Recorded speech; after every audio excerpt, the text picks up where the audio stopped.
All right, you primitive screwheads, listen up. What an excellent day for an exorcism. There is no shortage of monsters to haunt our dreams. You got red on you. They're coming to get you, Barbara. Alive! It's alive! Groovy. Hello, everyone, and welcome to another brand new episode of Oh, the Horror. It's a horror movie podcast where we take a look at classic and modern horror films from an expert and a newcomer's perspective. I'm the newcomer, Steve Allman. And I'm the expert, Rob Holmes. Oh, man. And today we are taking a look at the 2006 remake of The Hills Have Eyes. Yeah, this is Alex Aja's third feature. It's a follow-up to Furia and a follow-up to High Tension. Yeah, so we've been seeing this guy's work quite a bit, and he has been kind of prolific in the early 2000s for just really gruesome fare for almost everything that we've been looking at, and this is no exception. The Hills Have Eyes remake is a really tough watch sometimes. Yeah, it's absolutely brutal. Well, I mean, if you look at it, it was based on a Wes Craven film from 1977, and that was his first one, and it's extremely gritty, very brutal, very much a grindhouse film. Then in 84, Wes Craven follows it up with a sequel, The Hills Have Eyes Part 2, actually taking a few of those characters who survived and bringing them into the sequel, and some mutants who survive and bringing them into the sequel. It's not very good. It's definitely lesser quality than the first one. That is also the way that this version of the new Hills Have Eyes works, for me at least.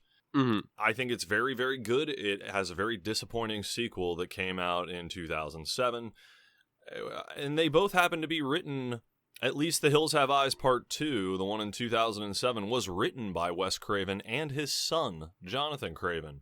Absolutely atrocious. Interesting. So it almost seems like when you do something like The Hills Have Eyes, you can get one out of it. Trying to follow it up with a sequel doesn't seem to work so well. And it's the same with this.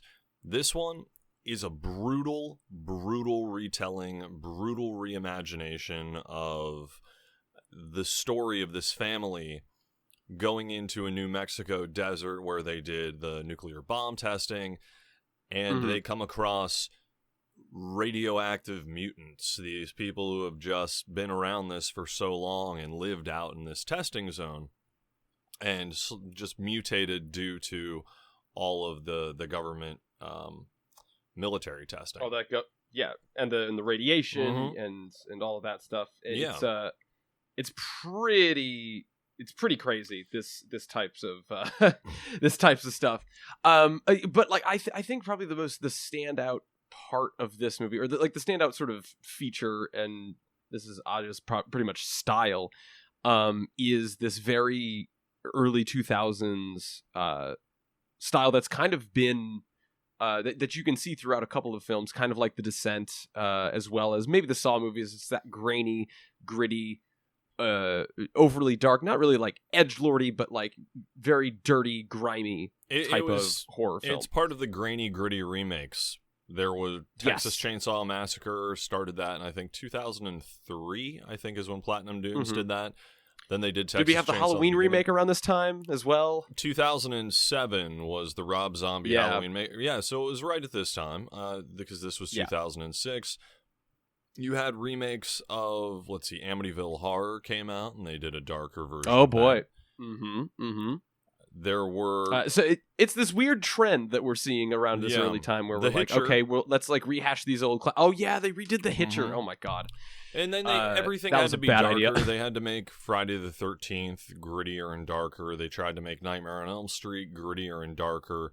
It only worked for Texas Chainsaw and this, mainly due to the fact that you're starting with gritty movies to begin with, you know? Yeah, and it seems like this being part of the kind of the pantheon of this era of like early 2000s remakes of horror films that were dark, gritty, edgy.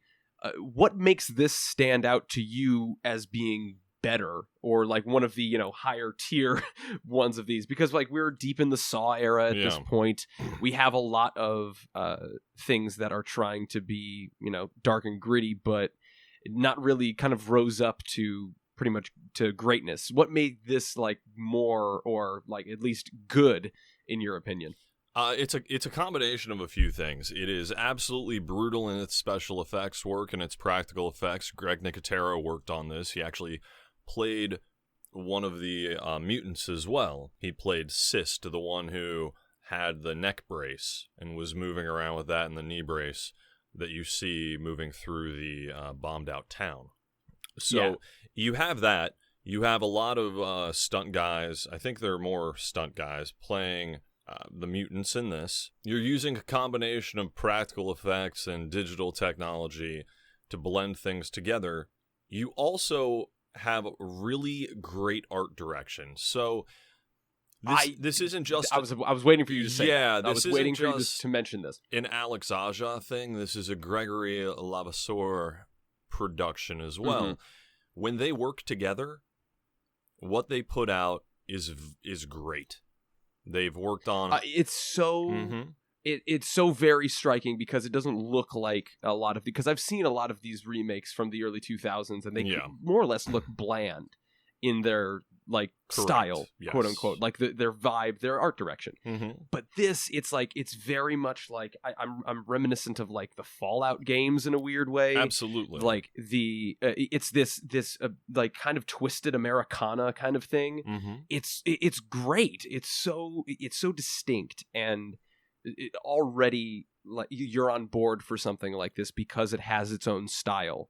I was not expecting it to have its an art direction and a vision like this, because I was like, this is just another one of those. Right. This is very reminiscent of the early work of Jean-Pierre Jeunet and Marc Caro when they were making Delicatessen and City of Lost Children. Now, granted, they only worked on a few films together, also French filmmakers. So are Aja and Levasseur. So when they're working together, it's you can see in Aja's first few films, they're great. Now, I haven't seen Furia, but I've heard good things, and he co-wrote that with Aja, and then he became the art director on High Tension and The Hills Have Eyes.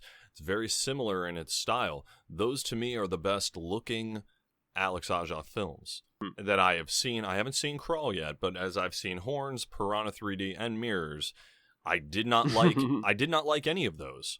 I did not like Mirrors. I thought Piranha 3D was atrocious, and Horns was very disappointing, especially after reading the Joe Hill novel. I have not seen The Nine Life of Louis Drax, but it doesn't look like something that jumps out at me and makes me want to go to it right away, especially in its style. It's something about having these guys together that is very special, in the same way as Jeunet and Caro, and to me, when they split, the quality dipped. When you look at what the art director did after this, he directed The Pyramid in 2014. It is awful. It is absolutely atrocious CG work. It is a poorly made film. It does not work. And Marc Caro made a movie as well, and that kind of was almost the same. There's a lot of parallels in here of history repeating itself in filmmaking, which I do find very fascinating. It is, because when you talk about the talent that's coming to make this movie, yes, it seems to be just like lightning in a bottle, where like you don't know how they captured it, but like they kind of only had this like one in the tank, and they couldn't really seem to get it together for anything else. Well, it's a stellar cast. It's it's great, absolutely amazing cast that you're working with on this. You have Ted Levine. People know Ted Levine from Silence of the Lambs as Buffalo Bill. You have Kathleen Quinlan, who's been in a ton of stuff over the years, so she's a quality actress. She's the mom. Vanessa Shaw, you may not know her by name, but you've seen her in a ton of stuff. She's been in a ton of movies. She is recognizable for sure. Aaron Stanford, who plays Doug, her husband, He was Pyro in the X-Men series, the original X2 and X3. Oh, wow. Yeah. Yeah, which is very surprising because this is around that time, and you see him, that beard, they basically made him look like Alex Aja. They said, all right, this is the look. We want you to kind of look like him. So they made his look very, that 1970s type look. So it almost pays homage to the director, but it pays homage to the time period of the original. Yeah, because I again, like the moment that I noticed this art direction and style, I bring it back to the Fallout games, but it also feels like it's in the 70s. Absolutely. Like this movie is presenting itself as if it were cut right out of that era, sure, but maybe just a little glossier, a little, with a bit of a finer sheen. Well, we talk about cell phones and things like that, but the cell phones are essentially useless in this. So, you could really put it at a different time period. And it's really like the only excuse of just like being like, well, we're isolated, cell phones don't work. Yeah. Throw those away for the rest of the movie. Yeah, pretty much. And like we kind of get tired of that because that's such an old, reliable thing to have in a horror movie, but like because of the radiation, because of all that stuff, like it works. Right. Like there's if you make a good enough conceit for it, you'll suspend your disbelief for anything. And for the sort of journey that we're taking on here, it's super, super fun. I want to talk about the effects though, because they're like it's so subtle what they do, because I wanted to think that this was like 90% practical and like maybe 10% digital. Like there's only a couple of things that I was just like, well, okay. But it's such a well-crafted execution of makeup effects and special effects. I think the makeup is astounding. Like the designs of these characters, super good. With the gash through the mouth. Right. And like just that open like sort of teeth, it looks so good. Yeah. That sort of glossy face on Lizard with the hair lip, especially. They went very deep with it on Robert Joy with that and how it looks, and I think his performance in it as Lizard is awesome. Laura Ortiz from Holliston fame and working a lot on. I think she was in Victor Crowley, but she works a lot with Adam Green and Joe Lynch. She plays Ruby in this. Now, Ruby's makeup you think would be makeup, but it was actually digital effects and CG of stretching the face in post-production. Yeah, that's to me that's insane, because that looked so good. Yeah, it actually like I did not realize that was fake, right? Until you just said that, because it looked like they had tried to do that practically. It's super, super good. Well, and that's the thing about it. You're focusing on a character who's wearing a hoodie for most of the time. It's subtle. You can do that. And then you can focus the proper effects on Michael Bailey Smith playing Pluto, which he's the large mutant with the axe running around who's with Lizard. Oh my god. That scene where he's like chasing him through the house is just so visceral and so good, because like it's the amazing. Cuts are perfect. Like even because the kinetic energy of like, okay, you got to coordinate like this chase / tussle, and like they're just flying throughout the house when like he's like kind of jumping through like tables and stuff and making sure that he's getting hit by that. It's such a good choreographed scene, because he's got to duck through all these things in the house. When the dog comes in and attacks him, he like ducks into the bathroom and then just goes into this. It's such a complicated sequence. There's a lot of stuff going on in it, but what I find to be really amazing that elevates this film to a different level is that you think Pluto would be mindless and just swing the axe without thinking twice. But when Doug pulls out this like screwdriver, I think, and holds it up as a weapon to defend himself when he's about to get hit with a giant axe and split in two, Pluto has a moment where he thinks it's funny. He thinks it's funny that this guy who's been beaten so horribly thinks he can fight back with a screwdriver. And I really, really love that moment, because it makes me believe that the mutants are real. It makes me believe that they're real characters. It makes me believe that they have had a life before this movie has started, and the ones who survive continue to have one afterwards. The world feels lived in. You have some characters who don't die off. Big Mama, we don't know what's happened to her. We know she knocks out Doug at one point, but we never see her again. We know Big Brain gets eaten by Beast, which I also love that they do give the dog focus how they did in the original. Now, in the original, I think the dog Beast had his own POV for part of it. As if I remember correctly. And it almost they give him his own kill moments to get revenge for the murder of Beauty early in the film. Yeah, and the same thing happens here, and it's amazing. You see him go after Goggle and just tear him apart right off the bat. Oh yeah, no, it's right. And even with that, when it gets to the nitty gritty and like all of these frantic scenes of like desperation, weirdly enough, I'm reminded of The Raid. Yes, because it's got that frantic kinetic energy that's just like it keeps going, and it's so fluid with how like it moves from scene to scene. Like I'm still fascinated by that chase scene or that scene with the axe wielding mutant, because that was new in this film. This was something that didn't exist in the beginning. I think it's essential because it's almost leading to that final confrontation. It's just before it. Right. Had we not had this, it's a transformation scene is what it is. It's taking Doug from being this guy swept up in technology, just hating what he's doing, and he has to step up and be a man in this moment. His wife has been shot in the head. She's gone. His daughter has been stolen away. He doesn't know what's going to happen. He knows what's already happened to everybody back at the RV. So this is his do or die moment.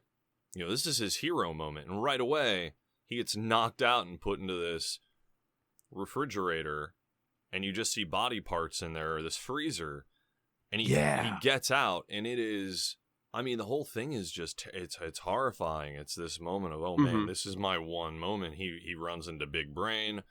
They have their little thing. And then Pluto just out of nowhere. And he thinks he escapes at one point. He puts the tub or something up against the door. And then Pluto just bursts through the wall.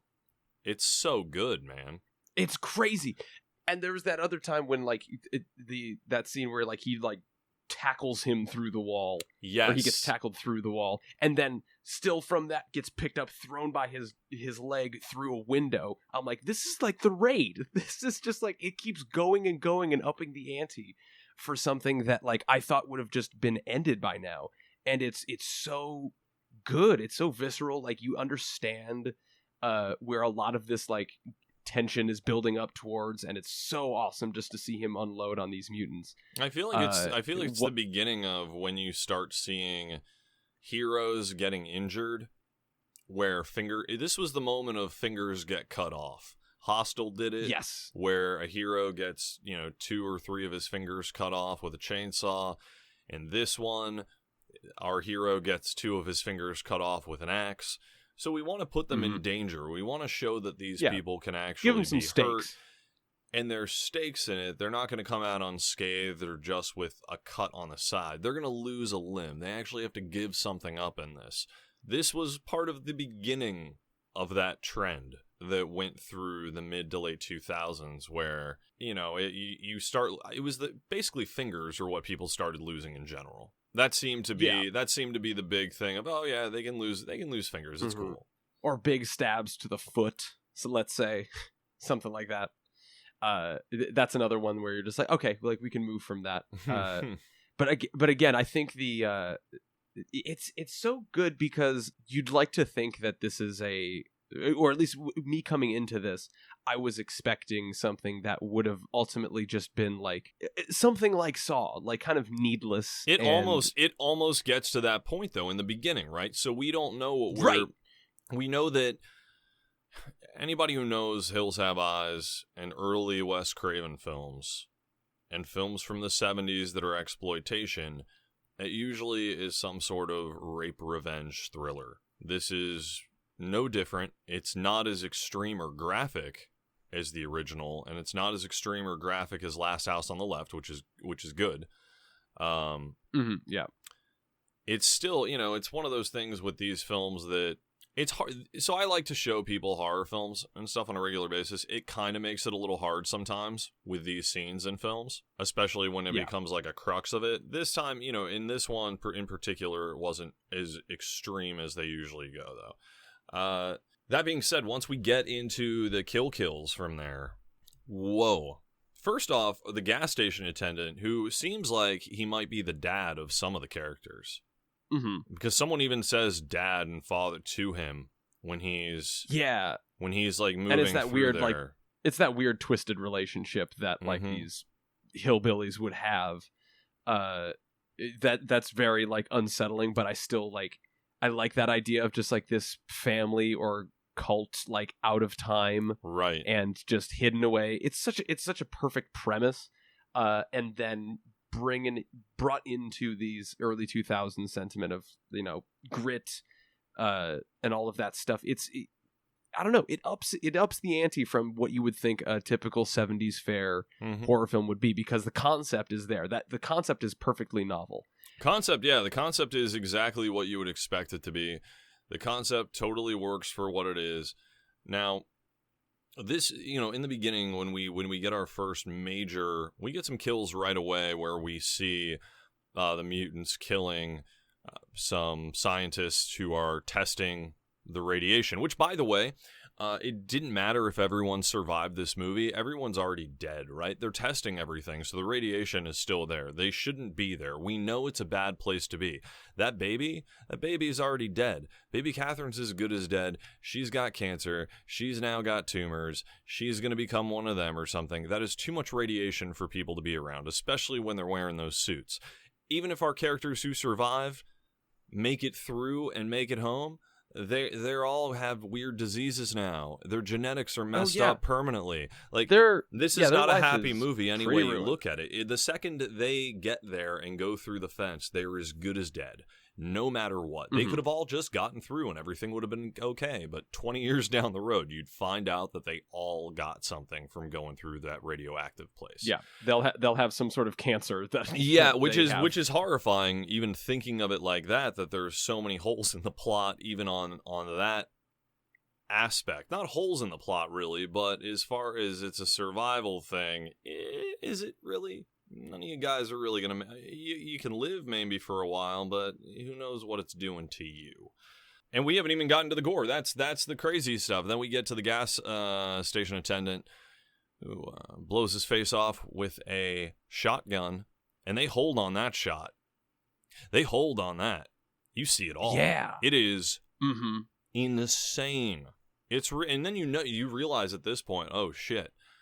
If they're going that intense just off of that kill, what are we getting ourselves into? And Big Bob, he finds out good. Papa Jupiter does not like him very much. And I thought originally he had just smashed his head up against a windshield, and I was like, that's it? All right. Nope. Nope, not at all. He makes for a really good distraction. And that's from that moment you're just like, oh, this movie's like different. Well, this movie's smart in a weird way. They're not just mindless freaks killing people. They have an agenda. They have a plan. It might not be the best plan, but it's a plan. Yeah, they're sentient. They're like they're conniving in a way, right, to get them, like to have their way.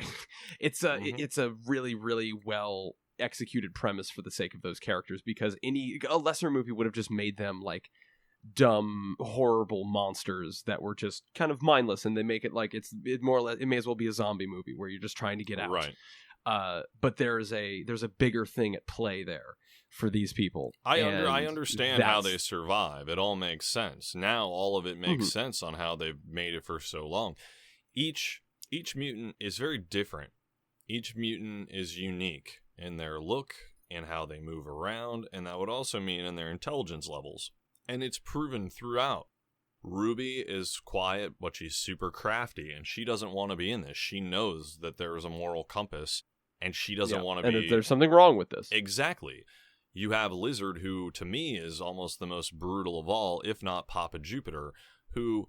I love Billy Drago, but he's barely in this film as Papa Jupiter. You see him in the beginning, and then you see him get blown up. Now, I do like the fact that he survives getting blown up and is still laughing maniacally, like, this is okay, until Emily de Raven puts a pickaxe or whatever into his skull. And then, he's not alive anymore. Yeah, it's he's very much not alive. And again, like the way that ending executed everything, I think was great because it's a perfect sort of send off for like all of that final conflict, and then the final shot being that again very 70s, that like ultra wide, tight shot, and then to like zoom out through the binocular like lenses, and then then you're like, oh, who's watching? And it's a perfect ending to a like that like 70s types of ending where it's like, oh, but wait, there could be more, and don't ever watch the sequel because that'll just ruin it. But it's a great little like cliffhanger-y type of thing to end on, which I respect it because like regardless of whether or not like they get out, that conflict has finished. Yeah, and the hills will always have eyes, quote unquote. So it's pretty poetic, and they get revenge. People actually can fight back against the mutants. The mutants can be killed. The mutants are not unstoppable killing machines. We didn't have a bunch of extraneous fodder. You do kind of in the beginning with those scientists who get killed off. But then the struggle is very simple. Family versus mutants. Exactly. That's what you're looking at. And it did really well. So this came out in March 12th of 2006 off a $15 million budget. Its opening weekend, it made about $15.5 million. And its total U.S. gross was around $42 million. Its total worldwide gross was $70 million. It had a regular R-rated cut, and this was around the time where the unrated cuts were really popular as well. The unrated cut actually has more gore in it. It's surprisingly so. It is one of those few unrated cuts that actually lives up to the hype. I was fascinated because I opted in for the unrated cut. Oh yeah, only because I had done some research on like the actual differences. I'm just like, oh, it's just more of the same. And to know what they cut, I'm just like, yeah, this is exactly how even an unrated cut should be. It's just more of the gruesome stuff, and that's really it. Like, it didn't really cut major scenes. It didn't like expand needlessly on some other ones. It's not just deleted scenes that mean nothing. It's just like more gore and more. A couple of frames here, effects. A couple of frames there. The thing that got me was Ted Levine when he's burning on that cross. Oh God! And he's writhing, and the eyes go white because the heat just cooks it off. That was one of those things that they cut on that and cut it down. It makes that scene that much more brutal. It is absolutely horrifying. And then you realize how long he's burning for. He is on fire. No, it's a very, very long time. Doug keeps trying to put him out, and to no avail. We know he's gone. No, yeah. But it is... Yeah, it is absolutely... It's that needless thing where it's just like, he's already dead, man. Like, just give it up. Well, and then, to have Kathleen Quinlan just lose her husband and then walk in to see the daughter, like one daughter being raped and the other one, a gun to her head. In a very messed up position. And then I love that her first thing is I'm not scream or freak out, but attack. Unfortunately, that doesn't go well for her as she gets shot and launched across that RV. The other thing in this is that people don't die right away. It definitely makes these deaths more hard-hitting. Kathleen Quinlan doesn't die right away. She gets shot and it takes time. And then the body isn't just there. Later gets stolen. And her heart is ripped out by Papa Jupiter, who's eating it. It's very messed up and very dark. It's very insult to injury. It's very mean-spirited, the way their brutality. But the movie doesn't feel mean-spirited. It's just more gruesome. Like, I don't feel bad watching it. I think it's just more of like, this is a gruesome exercise. Like, I didn't feel bad seeing the movie, if that makes sense. No, like, it didn't turn me off. No, I get that. The bad things that we're seeing. Well, and then Vanessa Shaw, when she gets shot in the head, I mean, that's brutal. Yeah, and they showed more of that in the unrated cut of how the back of it splattering everywhere. And you think, well, she's gone. Nope. There's a death throw for like a second or two when Doug finds her. and she has this last gasp for air and then just dies. And that to me was a very horrifying moment. Even though that might not be something that really happens, it added realism to me for some reason. Yeah, no, I would completely agree, because I definitely felt like this was a dire situation that these people had been gotten into, and I was kind of captivated only because it's such a good method of survival mechanics for a movie.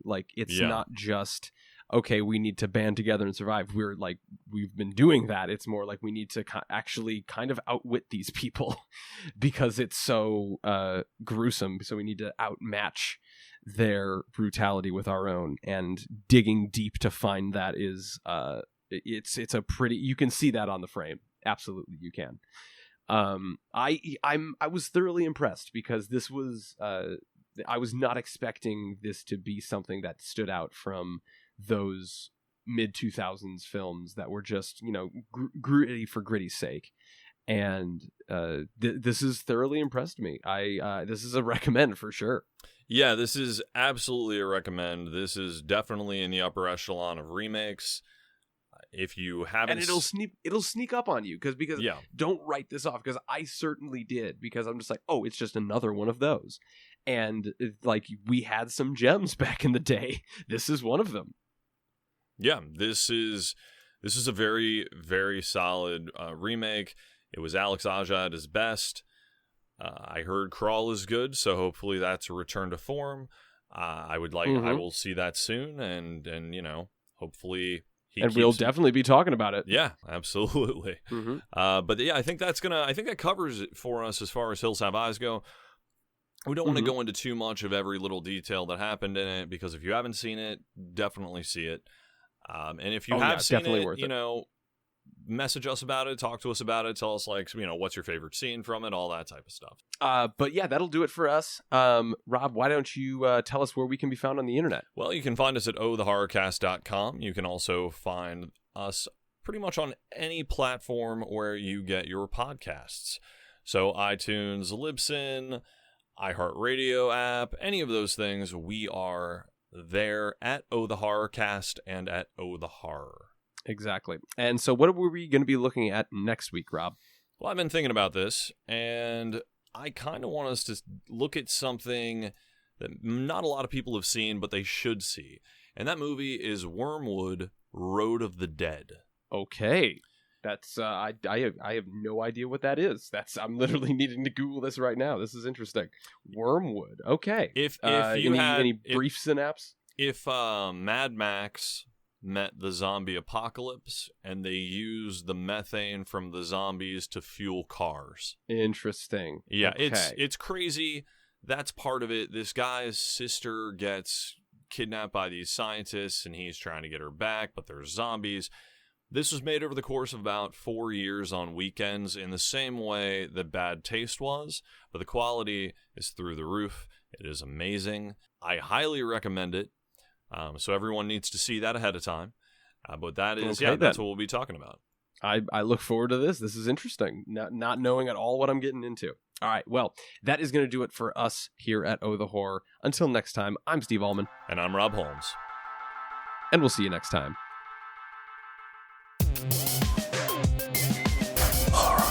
Look at me, Damien. It's all for you. Come, it is time to keep your appointment with the Wicker Man.